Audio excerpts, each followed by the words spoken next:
Dust rose in slow spirals as the heavy Horch 108 rolled out of the tree line, its V8 heartbeat sounding oddly calm against the chaos around it. The road ahead was broken, littered, uneven, yet the crew trusted the machine's deep-set axles and long travel suspension to claw through the rubble without hesitation. One structural fact mattered above all. Its four-wheel drive could haul nearly 3.3 tons through ground that trapped lighter vehicles. It was the sort of car that complained only after winning the argument. Nothing about its shape suggested elegance, but everything about its behavior suggested purpose.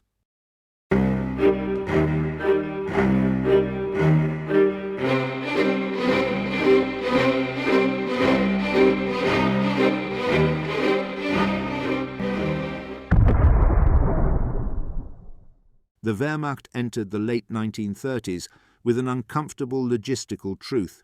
It had mobility on paper, but not in practice. Light cars broke their axles on rutted farm tracks, medium staff cars bogged down in rain-swollen soil, and a growing doctrine of rapid manoeuvre demanded something far more muscular for its backbone. The Reich's planners, still haunted by First World War paralysis, recognized that reliable movement was no longer a convenience, but a form of operational oxygen. This is where the requirement for a heavy off-road passenger car emerged, defined not by elegance, but by sheer necessity. The machine had to haul equipment, tow artillery, move signal detachments, ferry stretchers, and grind through terrain that could freeze a quarter-ton truck in a heartbeat. Roads were inconsistent across Europe. The Balkans offered rock and washouts, Russia offered mud as deep as a man's boot, and North Africa offered hard-baked emptiness that punished suspension far more aggressively than it punished the crews. The need was not abstract, it was geographical fact. One of the sharpest technical insights of this period came from the recognition that a vehicle could not simply be strong. It needed a unified engineering philosophy. The Wehrmacht demanded standardization of spares, predictable field performance, and drivetrains that did not wilt under towing loads. This led engineers towards a high-torsion box frame, a 4x4 system with deep torque at low throttle, and a wheelbase long enough to provide stability but short enough to pivot around rural switchbacks.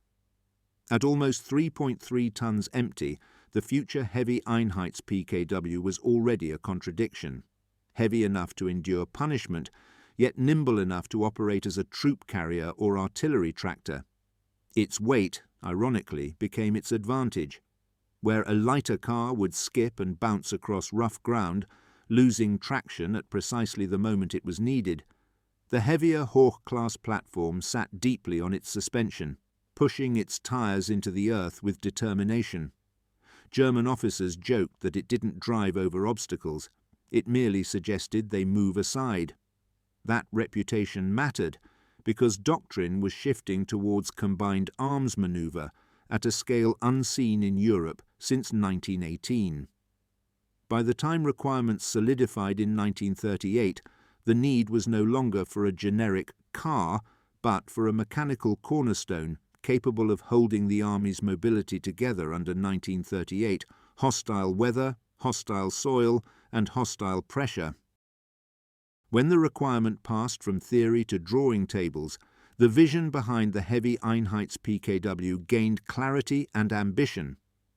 Engineers at Horch in Zwickau studied the draft specifications with something close to grim excitement, realizing the Army was not asking for a refined touring car, but for a new category, a cross-country workhorse built around strength, torque, and a deliberately uncomplicated mechanical soul. Ford Germany in Cologne examined the same sheets and reached the same conclusion. Whatever emerged had to be an instrument of mobility, not comfort. The doctrine that shaped this machine came from the Wehrmacht's obsession with maintaining tempo during mobile warfare. Signals units needed a vehicle that could haul reels of cable, mast sections, and radio equipment without choking its drivetrain. Artillery crews needed a platform robust enough to tow light guns through soft ground and then carry their ammunition without overloading the rear leaf springs. Medical detachments needed a chassis stable enough for stretchers and predictable enough to be driven by exhausted personnel after hours of triage. These were competing demands converging on a single engineering answer: a heavy chassis with evenly distributed load capacity and torque-rich V8 engines. The early design debates reflected this complexity.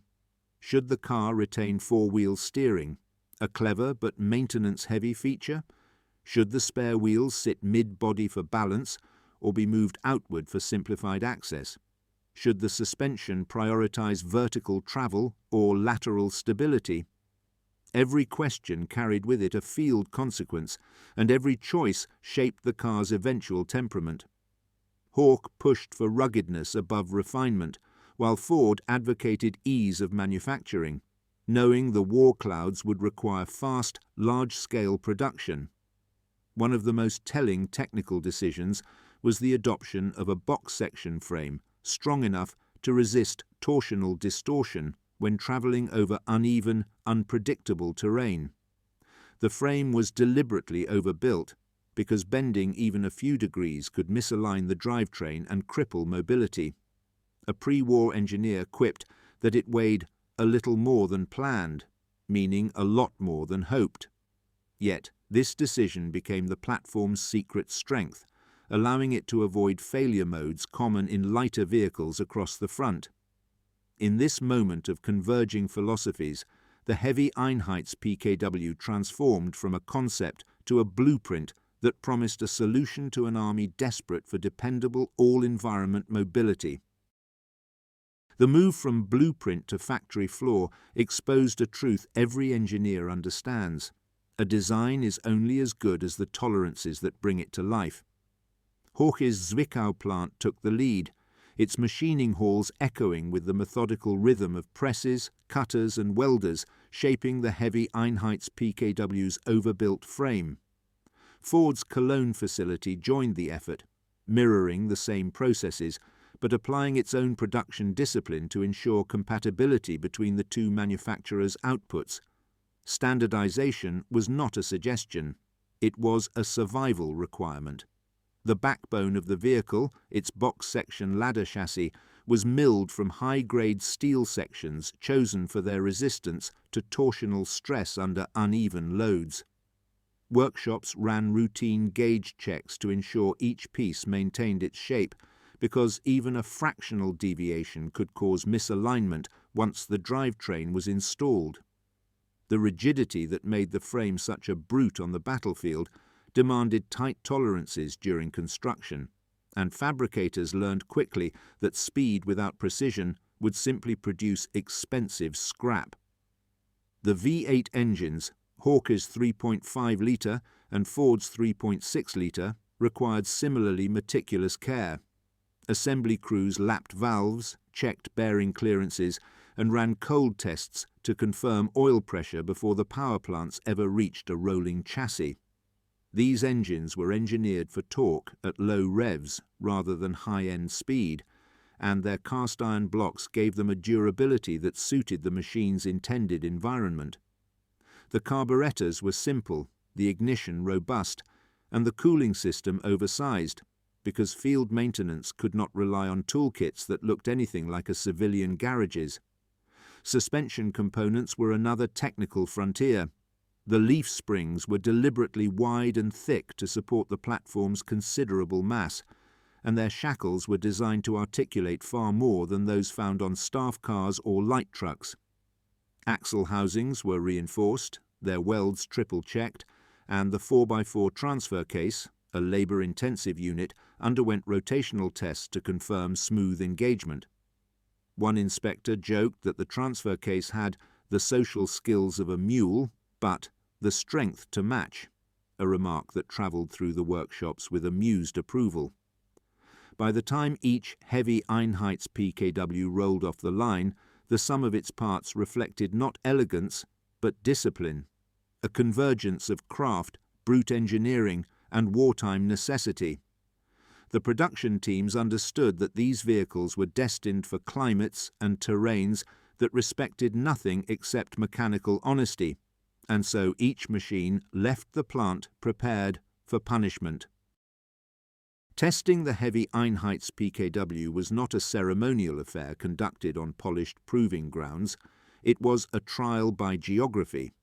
The Wehrmacht needed proof that the new machine could survive the same hostile terrain that had crippled earlier designs, so the prototypes were dispatched into forests, sand tracks, river crossings, and the deeply rutted agricultural roads of Eastern Europe.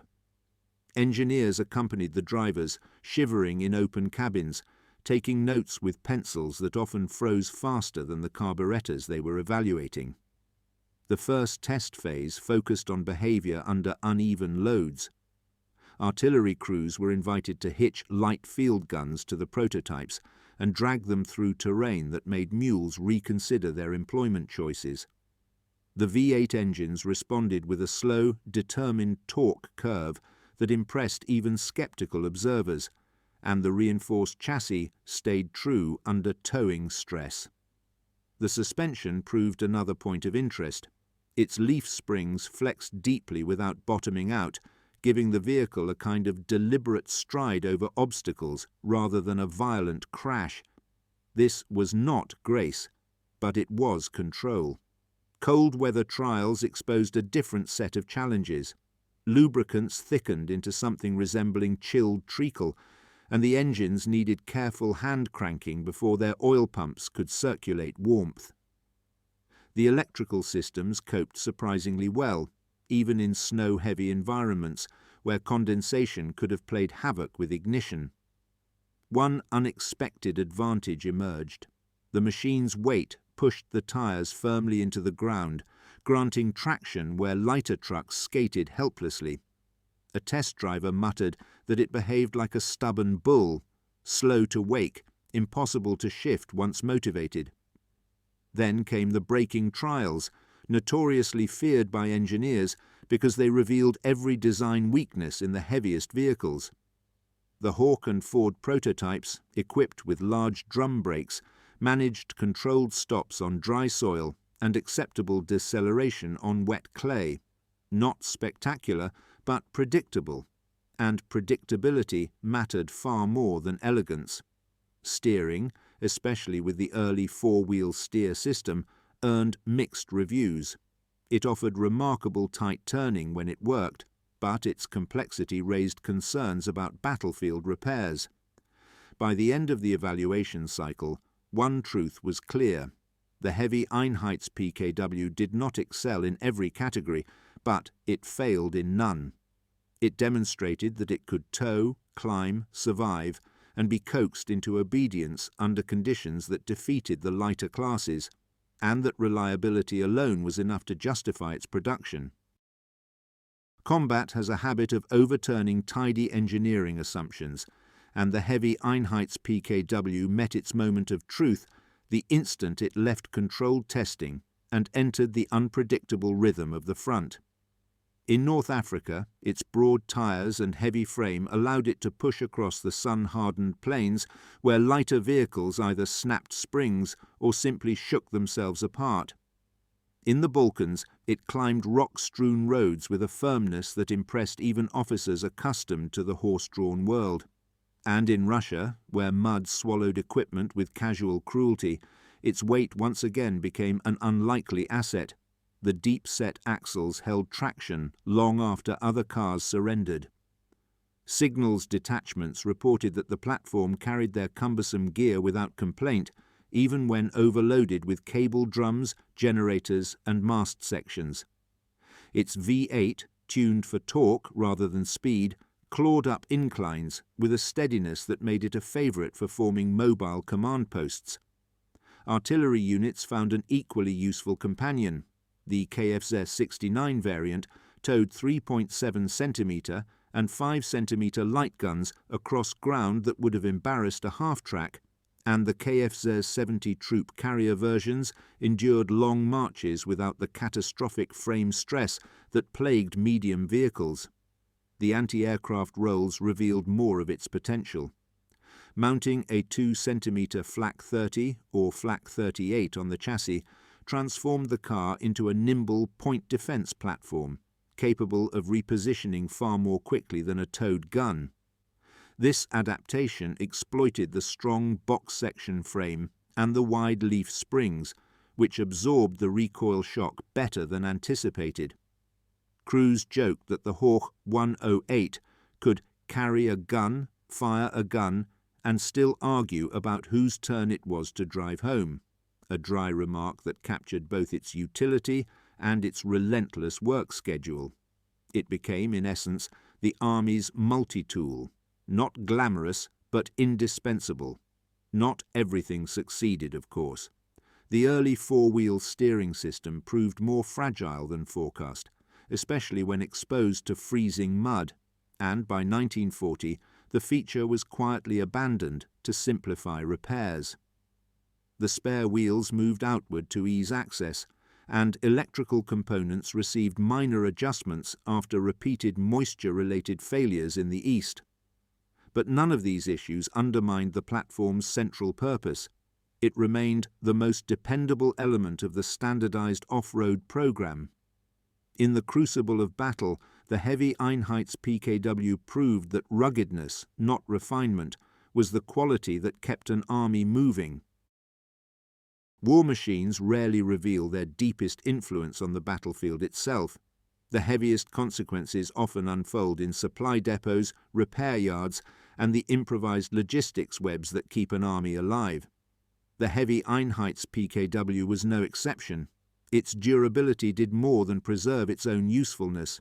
It reshaped how units planned movement, rationed fuel, and responded to the unpredictable rhythm of long campaigns. In essence, it became a quiet logistical multiplier, ensuring that formations could remain coherent even when conditions conspired to scatter them.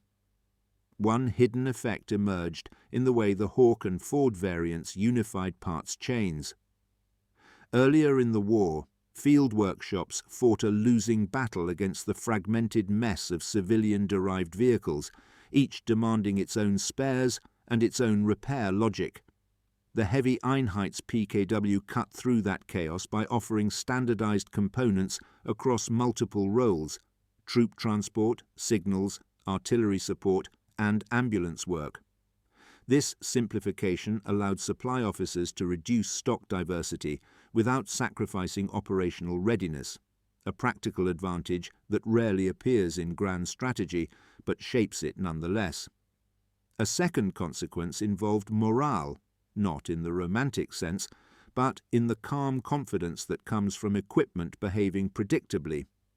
Drivers learned that the heavy Horch-class machines could be coaxed through snowdrifts, rutted tracks, and flooded crossings with a reliability that removed the constant fear of abandonment. Crews trusted the robust gearbox, the stout axles, and the overbuilt frame, knowing that every design compromise had been made with survival, not comfort, in mind.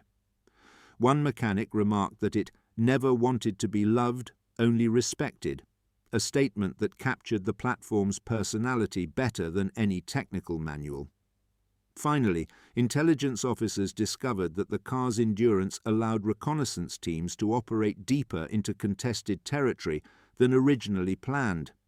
The ability to haul radios, spare fuel, and observation equipment without overburdening the chassis meant that reconnaissance reports arrived more consistently, often becoming the difference between deliberate maneuver and confused reaction. These were not glamorous contributions, but they were decisive in maintaining the rhythm of operations. Thus, the heavy Einheits-PKW exerted its hidden influence not through spectacle, but through structure, shaping movement, sustaining units, and ensuring that the Wehrmacht's sprawling front could remain connected across vast distances and hostile terrain. The war's end rarely offers a clean accounting of what survived, what mattered, and what simply vanished into the disorder of retreat. Yet the heavy Einheits-PKW left behind a clearer legacy than many of the more glamorous machines that shared its era. It endured long enough, and in large enough numbers, to influence the post-war understanding of cross-country vehicle design, especially in nations studying how Germany had managed operational mobility across such varied terrain. In the immediate aftermath, surviving examples were gathered up by occupying forces who recognized their usefulness before their symbolism. British units stationed in Germany pressed the heavy Horch 108 into service as a stopgap utility vehicle, valuing its rugged axle geometry and durable frame. Soviet forces, finding hundreds abandoned in depots or seized intact from repair workshops, used them extensively as liaison and transport cars throughout the late 1940s. Mechanics appreciated the overbuilt drivetrain, discovering that its agricultural simplicity lent itself to field improvisation, an unexpected advantage in lean years when spare parts were scarce and priorities lay elsewhere. Engineers studying captured vehicles drew lessons that would influence the next generation of military 4x4 platforms. They noted the long-travel leaf springs, the frame's torsional strength, and the deliberate emphasis on low-rev torque rather than top-end power. These principles reappeared, in evolved form, in post-war European utility vehicles designed for rural reconstruction and agricultural work. The Horch's coherent engineering philosophy, prioritizing reliability over refinement, proved easier to adapt than the complex, high-performance vehicles that had dazzled on paper but stumbled in practice. Civilian collectors, decades later, found the heavy Einheits-PKW an appealing restoration challenge, not because of its rarity, but because of its honesty. Its components were robust, its systems decipherable, and its architecture too straightforward to intimidate. One restorer admitted that the hardest part wasn't restoring it, it was accepting how little it needed to run properly. This understated engineering character made the machine attractive to museums and preservation groups who sought examples of wartime design that emphasized practicality rather than spectacle. Yet perhaps the most enduring legacy lies in the idea that mobility is not secured by speed or clever mechanics alone, but by a patient, disciplined structure that resists the world's attempts to break it. The heavy Einheits-PKW embodied this philosophy, leaving behind not just the memory of a wartime tool, but the blueprint of a mindset that valued reliable movement as the foundation of every modern army. The heavy Einheits-PKW's story, like so many machines of its generation, ends not with a dramatic last stand, but with the quiet fading of a tool that had done its work too well ever to be remembered loudly. Yet its outline, square, uncompromising, purposeful, lingers in countless photographs of Europe's wartime landscapes, a reminder that mobility was often decided by machinery that asked for little and delivered much. The Horch 108, whether towing a gun, carrying a squad, or serving as a moving platform for a 2-centimetre flak, was not a symbol of victory or defeat. It was the thread that held the fabric of movement together. Returning to the scenes that opened its story, one sees the tension between environment and engineering: mud in the east, rubble in the Balkans, sand in North Africa. These were not enemies a vehicle could outpace. They were conditions it had to endure, absorb, and overcome through mechanical honesty. The design choices that shaped the heavy Einheits-PKW, its broad stance, its torquey V8, its fortified chassis, were not born of ideology but of engineering resignation. The world would not change to suit the machine, so the machine had to change to suit the world. Its influence endured because its compromises were rational and its strengths were earned. Engineers studying the platform decades later found clarity in its restraint. Nothing on it was elegant, nothing was clever for the sake of cleverness, and nothing aimed at impressing anyone sitting behind the wheel. One historian remarked that it looked like it had been designed during a lunch break and tested during the afternoon shift. Yet this understatement was the key to its longevity, allowing it to adapt across roles without needing reinvention. In reflecting upon its place in the broader sweep of wartime innovation, the heavy Einheits-PKW represents a philosophy sometimes overshadowed by the era's louder machines, reliability expressed as stubbornness, mobility expressed as weight, and engineering expressed as a kind of quiet defiance against terrain and weather. Its contributions were not measured in headlines, but in the simple fact that units reached their destinations intact, supplied, and connected. Thus, the Horch 108's legacy rests in a single unadorned truth. Armies do not advance on brilliance, but on endurance.